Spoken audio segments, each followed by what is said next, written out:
पहले मामी को पत्नी बनाया, फिर बर्थडे मनाने के बहाने उसे शराब पिलाई और फिर हेमंत सोलंकी ने उसे जंगल में ले जाकर निर्ममता से उसके साथ वो हैवानियत की जिससे वो फिर कभी उठ नहीं पाई। पर ऐसा क्यों? आखिर क्यों पिंकी सोलंकी ने अपने से 2 साल छोटे भांजे को अपना पति बना लिया और फिर क्यों उसी पति ने उसकी जान ले ली? आपको बताएंगे कि आखिर क्या है ये पूरा मामला, तो इस वीडियो को आखिर तक जरूर देखिएगा। नमस्कार, मेरा नाम है गजल शर्मा और आप देख रहे हैं IBC 24 डिजिटल। ये पूरा मामला छत्तीसगढ़ के सूरजपुर जिले का है, जहां 26 साल की पिंकी सोलंकी की शादी करीब 8 साल पहले भैंसामुंडा निवासी शिवदास से हुई थी। शादी के बाद कुछ साल तक दोनों की जिंदगी सामान्य रूप से चल रही थी। बाद में काम की तलाश में शिवदास अपनी पत्नी पिंकी को लेकर अंबिकापुर आ गया। वहां दोनों किराए के मकान में रह रहे थे। इसी दौरान पिंकी ने एक बेटी को जन्म दिया। इसी बीच शिवदास का भांजा हेमंत सोलंकी, जो कि 24 साल का था, वो भी काम की तलाश में अंबिकापुरा पहुंचा और अपने मामा मामी के साथ रहने लग गया। शिवदास के काम के सिलसिले में बाहर रहने के दौरान पिंकी और उम्र में 2 साल छोटे भांजे हेमंत के बीच नजदीकियां बढ़ने लगी। धीरे धीरे दोनों का रिश्ता अफेयर में बदल गया। हालात ऐसे बने कि पिंकी अपने पति शिवदास से अलग होकर हेमंत के साथ रहने लगी। बाद में दोनों ने लव मैरिज कर ली। इसके बाद पिंकी ने एक और बच्चे को जन्म दिया। पिंकी और हेमंत की एक 5 महीने की बच्ची भी है। इसी बीच पिंकी सोशल मीडिया पर काफी ज्यादा एक्टिव रहने लगी। हेमंत को पिंकी की एक्टिविटी खटकने लगी थी। वो पिंकी को इन सब से दूर रहने के लिए कहता था, लेकिन जब पिंकी नहीं मानी तो इस बात को लेकर दोनों के बीच बहुत विवाद हुआ। विवाद के बाद पिंकी अपने दोनों बच्चों के साथ अलग रहने लगी।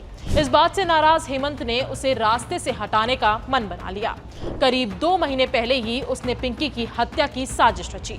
वहीं मृतका की बहन ने भी आरोप लगाया कि लड़के का किसी और से अफेयर चल रहा था, जिसके बाद उसकी बहन अलग रह रही थी। उसने बिना शादी बच्चे होने की बात भी कही। 29 जनवरी को अपने बर्थडे पर हेमंत को अपने प्लान को अंजाम देने का एक मौका मिला। प्लानिंग के तहत वो पिंकी को पहले एक होटल लेकर गया। वहां दोनों ने पहले केक काटा, फिर शराब पी। इसके बाद वो उसे पिलका पहाड़ स्थित पिकनिक स्पॉट मोरभंज ले गया। वहां से हेमंत पिंकी को जंगल के अंदर ले गया और अपने पास रखे चाकू से उसकी गला काटकर हत्या कर दी। वारदात के बाद हेमंत वहां से फरार हो गया। छोटी बहन रिंकी पाटिल ने बताया कि पिंकी 29 जनवरी को अपनी बेटी को मेरे पास दोपहर करीब 12:30 बजे छोड़कर गई थी और दोस्त की बर्थडे पार्टी में जाना ऐसा बताकर गई थी। वहां से वापस कभी नहीं लौटी। उसका मोबाइल भी बंद बताने लगा। रिंकी ने यह आरोप लगाया कि पिंकी का उसके पति हेमंत उर्फ गोलू के साथ विवाद लगातार बढ़ता जा रहा था, जिससे आशंका जताई गई कि हेमंत ने इस रंजिश की वजह से उसकी हत्या कर दी। घटना की जानकारी मिलते ही पुलिस हरकत में आई। पुलिस ने कोरिया जिले के पंडापुरा के रहने वाले आरोपी हेमंत सोलंकी को गिरफ्तार कर लिया। आरोपी को कोर्ट में पेश कर दिया गया, जहां से उसे जेल भेज दिया गया है। पुलिस ने बताया कि कड़ी पूछताछ में हेमंत ने पत्नी की हत्या करना स्वीकार किया है।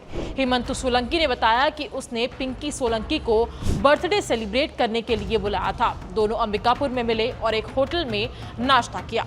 दोनों बाइक से मोरभंज डैम पहुंचे, जहां दोनों ने मिलकर केक काटा। इसके बाद युवक ने पिंकी सोलंकी का दुपट्टे से गला दबाया और अपने पास रखे चाकू से उसका गला काट दिया। दिनांक 30 तारीख को 30 जनवरी को सूचना मिली कि मोरभंज डैम के पास जंगल में एक युवती की लाश मिली है। तस्दीक के लिए पुलिस टीम गई वहां पर और जाके देखा कि एक युवती की बॉडी वहां पड़ी हुई है। तो तत्काल मौके पर कार्रवाई करते हुए बॉडी को कब्जे में लेकर और उसके बाद पूछताछ की प्रक्रिया शुरू हुई। तो पहले पहचान की समस्या थी कि कौन है, तो पहचान हो गई। मृतका का नाम पिंकी सोलंकी था। तो फिर पिंकी सोलंकी के रिश्तेदारों में पता करके उसकी बहन के बाबत पता चला, जिसको बहन जो है रिंकी पाटिल ने बताया कि 29 तारीख को दोपहर को पिंकी एक बर्थडे पार्टी में दोस्त के वो बाहर जाने के लिए निकली थी और उसके बाद से वापस नहीं आई।